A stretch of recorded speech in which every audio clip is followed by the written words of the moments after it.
Bonjour à toutes et à tous, mon nom est François Parlant et aujourd'hui je suis très heureux de vous guider dans la correction de l'examen VBA du Master Contrôle et Audit de Gestion. C'est parti. Le plus facilement pour avoir un endroit où écrire nos macros en VBA, c'est de créer une macro avec l'enregistreur. On va donc dans Affichage, Macro, enregistrer une macro, on s'en fiche du nom, on fait OK et maintenant on arrête l'enregistrement. Affichage, Macro, arrêter l'enregistrement. Maintenant, on peut afficher les macros. Dans la petite fenêtre qui s'ouvre, on choisit la macro qu'on a créée et on fait modifier. Grâce à l'enregistrement, un dossier de module a été créé, le module 1 a été créé, et maintenant nous avons l'espace où nous pouvons faire nos macros. On peut supprimer tout ce qu'il y a là, et nous allons ensuite rédiger les choses. Attention, je vous rappelle juste que la fenêtre qui s'est ouverte est juste devant votre Excel. N'hésitez pas à la décaler pour pouvoir consulter et le code et les informations du fichier Excel. Enfin, il serait intéressant d'enregistrer notre classeur au bon format de manière à ne pas perdre les informations quand nous allons les enregistrer.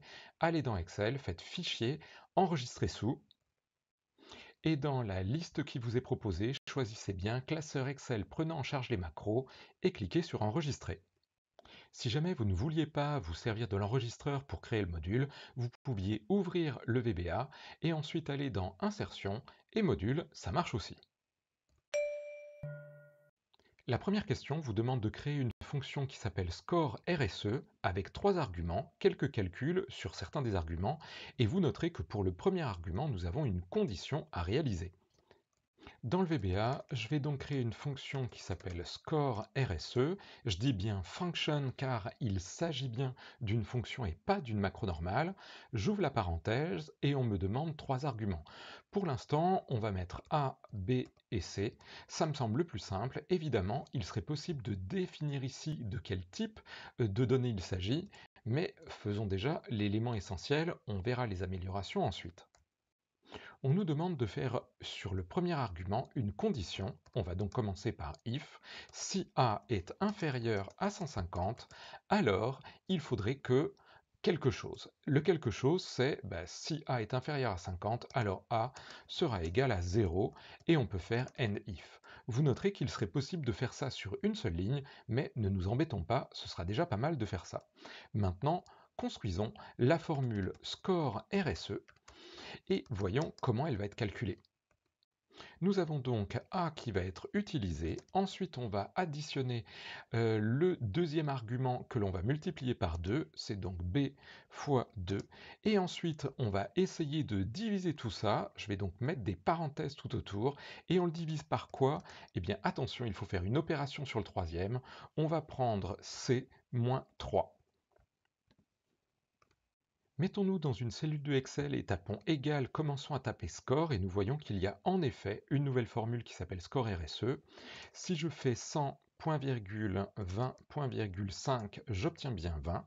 Si je fais à nouveau la formule score RSE et que cette fois je fais 200.40.13, j'obtiens bien 28. Attention, nous avons créé une formule qui prend 3 éléments distincts. Nous n'avons pas créé une formule qui prend un arrêt. Si jamais vous prenez les 3 éléments les uns à la suite des autres, vous obtiendrez une erreur. Vous devez bien les prendre un par un pour que votre formule fonctionne. La deuxième question vous propose d'ajouter une colonne à tous nos tableaux. On vous indique ici une cellule dans laquelle se trouvera le nom de la nouvelle colonne et vous voyez qu'elle a un nom, elle s'appelle non new col.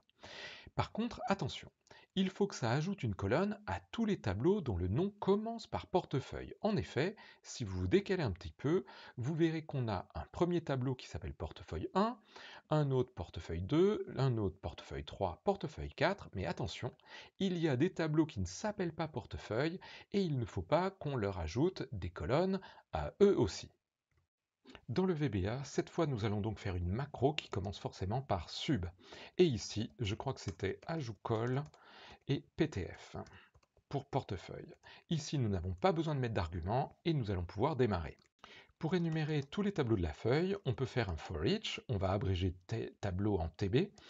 In, on nous avait demandé de parler de Active Sheet, donc on va faire Active Sheet ici, point list objects, qui est la liste des tableaux.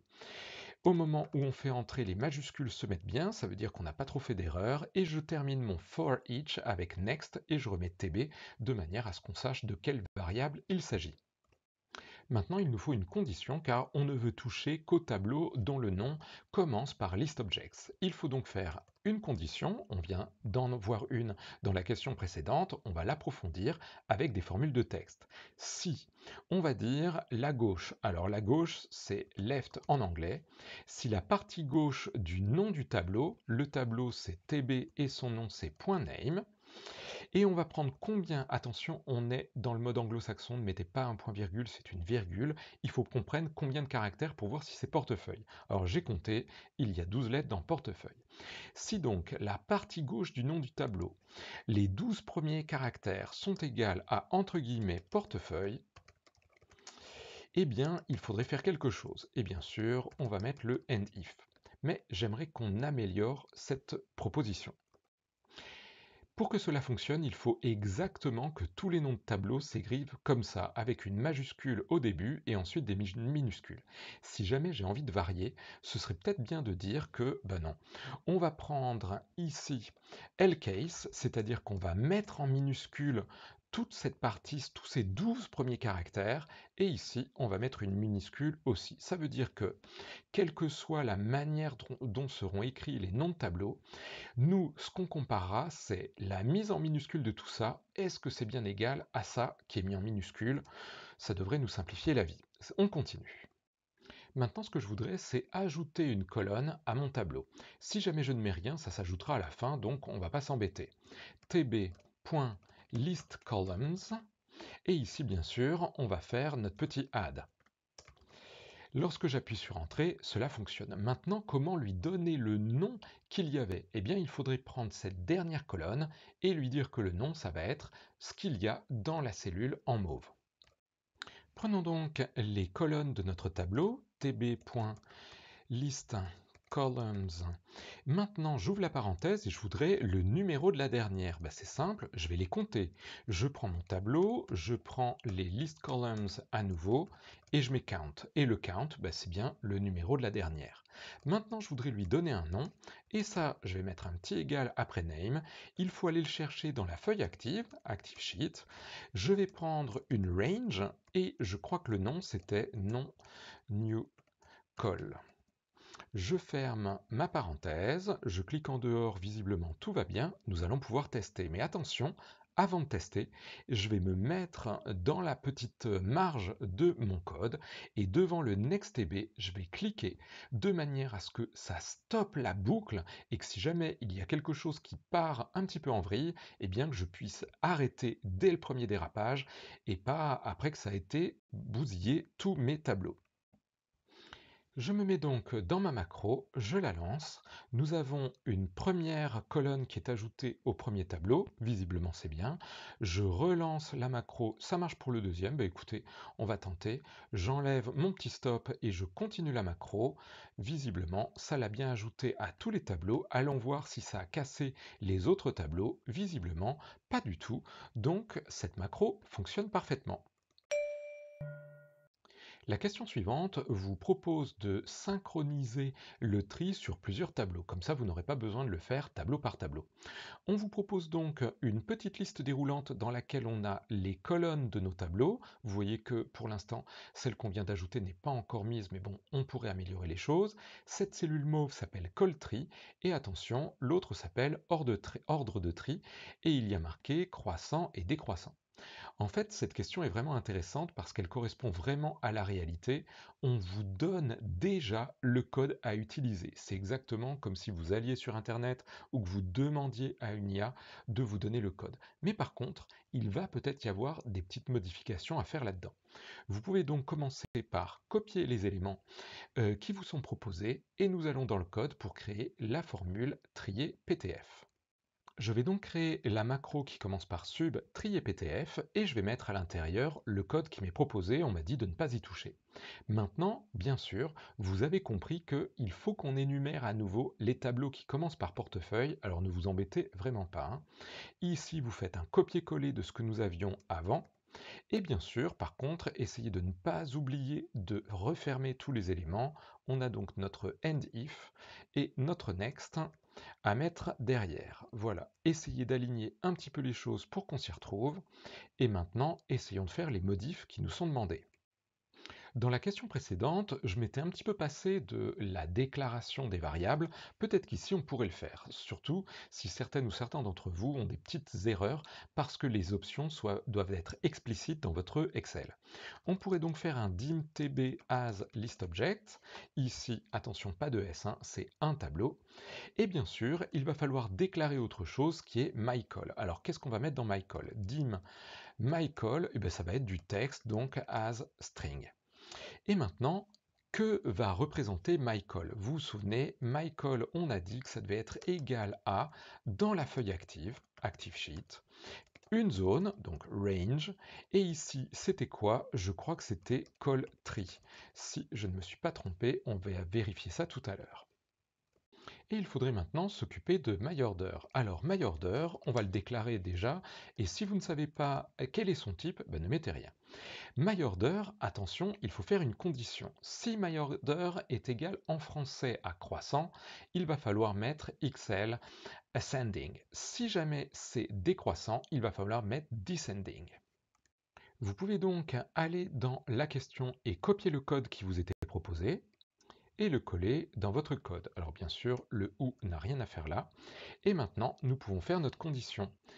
If, dans la feuille active, la zone, et je crois que c'était ordre colonne, ordre tri, pardon, est égal à croissant. Attention, je crois qu'il n'y avait pas de majuscule, il n'y a qu'une majuscule au début, croissant. Alors il faut faire quelque chose. Si jamais c'est pas ça, on va mettre else et on va terminer notre end if. End if. Et bien voilà. Nous avons donc ici deux cas. Si dans la cellule ordre tri, il y a le mot croissant, alors il faut que myOrder ce soit Excel ascending. Dans les autres cas, else, myOrder ce sera Excel descending.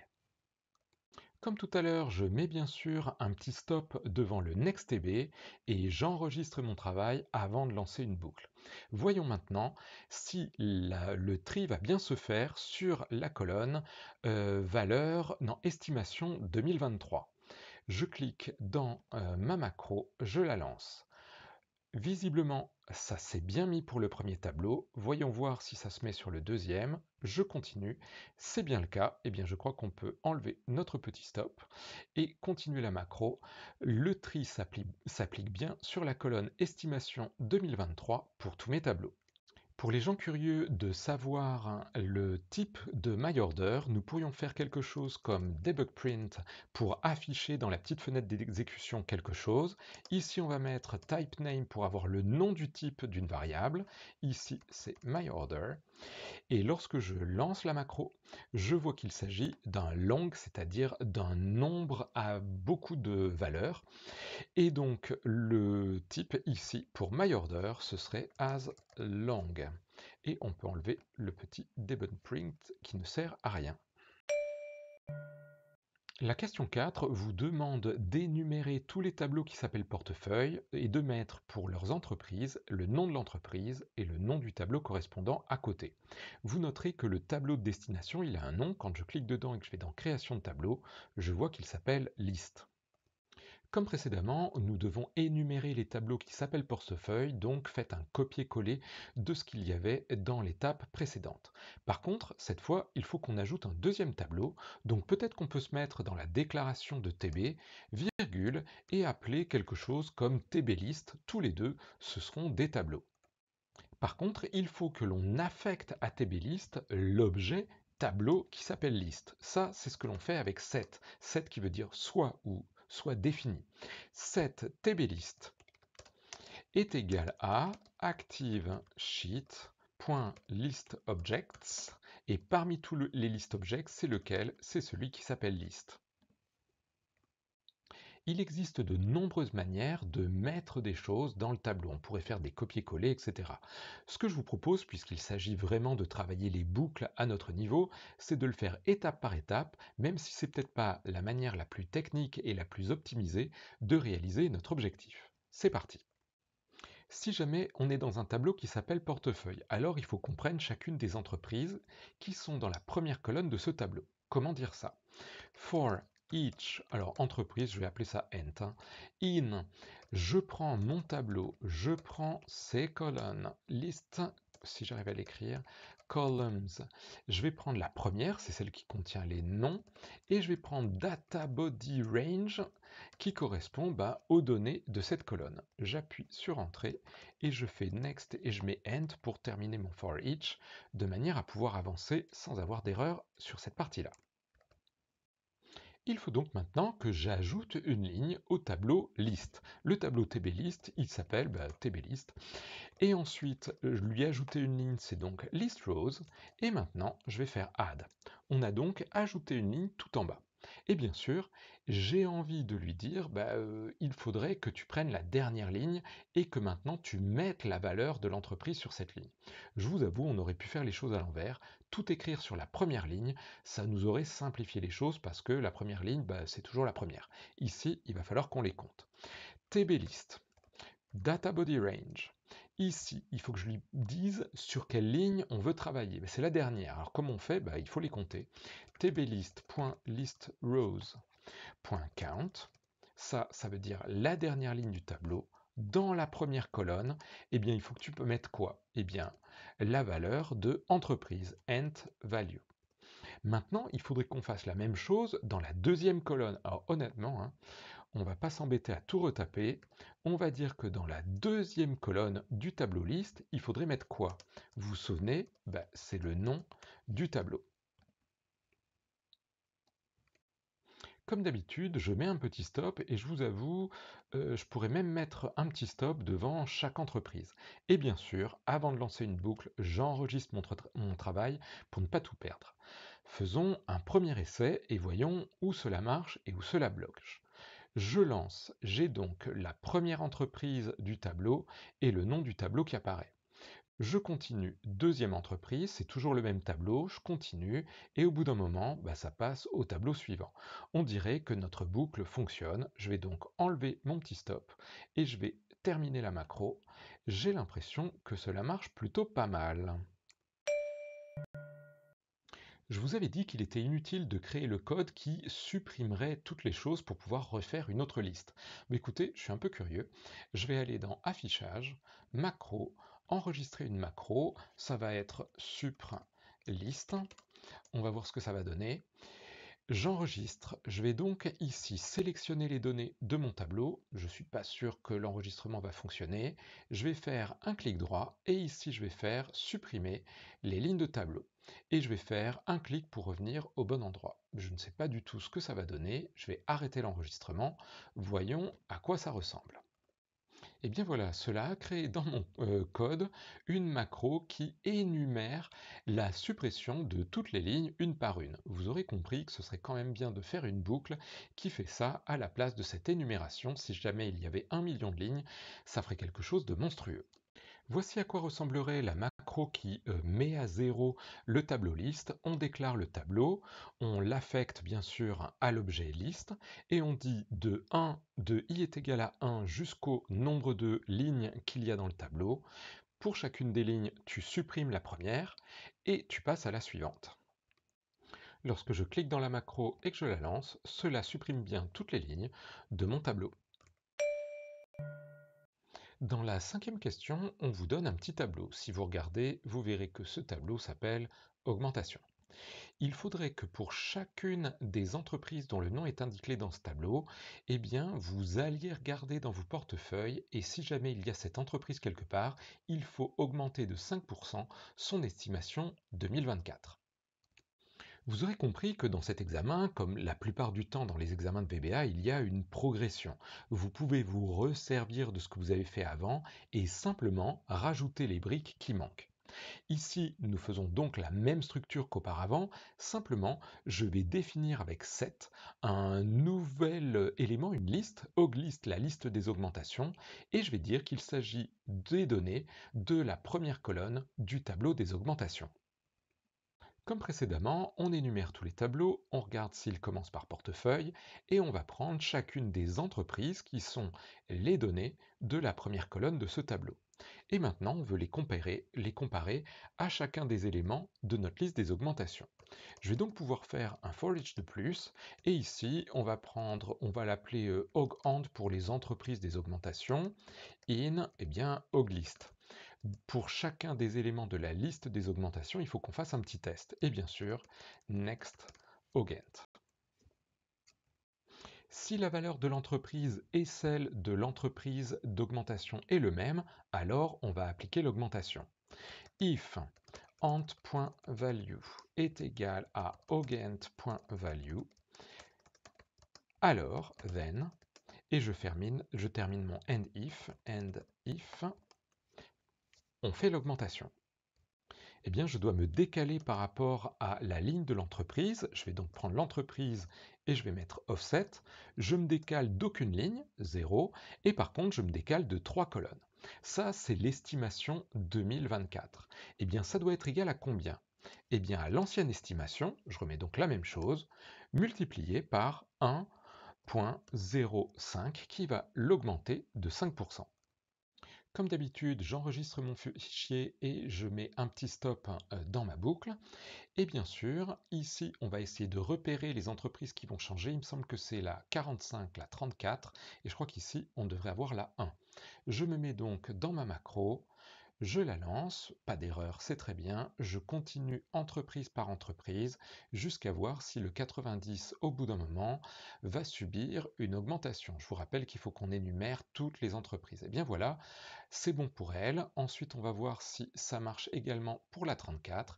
Et si vous regardez en bas, je pense que le 50 devrait augmenter. Mais alors là, il faut encore que je clique plein de fois pour énumérer. Et au bout d'un moment, ça devrait peut-être un jour marcher.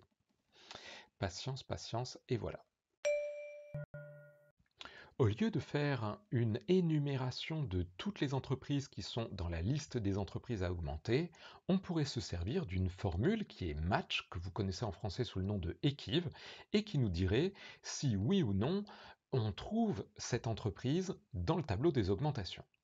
Pour faire ça, je vous propose de faire is in array, qui veut dire est dans le tableau, et ici je vais lui dire pour qu'il soit dans le tableau, il ne faut pas qu'il y ait d'erreur lorsque j'utilise la formule match. Donc, not isError, je vais faire ma formule match, je vais lui dire de prendre la valeur de l'entreprise, bon, on pourrait mettre entre et je pense que ça va marcher, point virgule, ici il me faut augList qui est la liste de mes augmentations, et je veux faire une recherche exacte, et dans équipe c'est avec 0.